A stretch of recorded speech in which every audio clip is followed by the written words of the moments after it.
Welcome and thanks for joining us at EMII.com. I'm Caitlin Sisney with your Hedge Funds Report. Today is Monday, March 31st.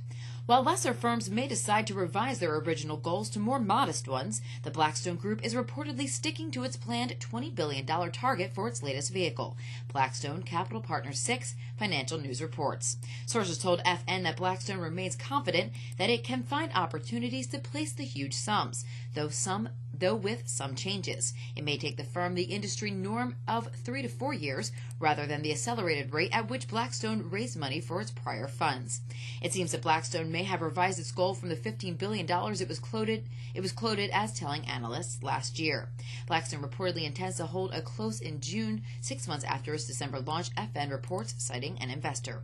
The UK's Financial Services Authority's recently revised position on alternative asset managers appears to have eased concerns of hedge funds as they appear to be returning to listing on the London Stock Exchange.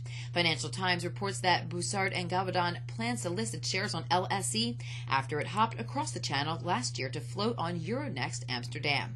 The move could be the second high-profile return to London, as Marshall Wace recently announced it may also list its Amsterdam-floated MW Tops fund on London.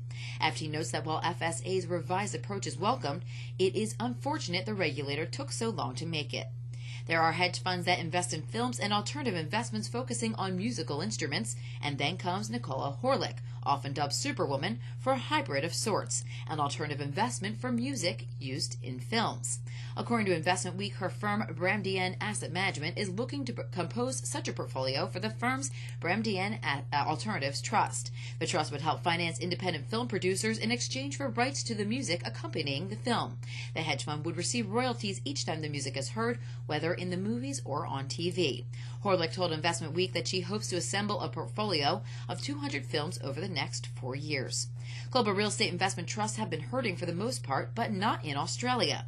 Standard & Poor's Rating Services says Aussie REITs have maintained their credit quality over the past 6 months, mostly BBB+ and A-. It's a testament to how well they manage their business positions and their conservative financial profiles, Thomson Financial reports. Most of Australian REITs should not have problems raising money over the next year. And that rounds out today's hedge fund reports. Thanks for joining us on EMII.com. For more details on these stories and much more, click on our Hedge Funds channel online and read the latest developments.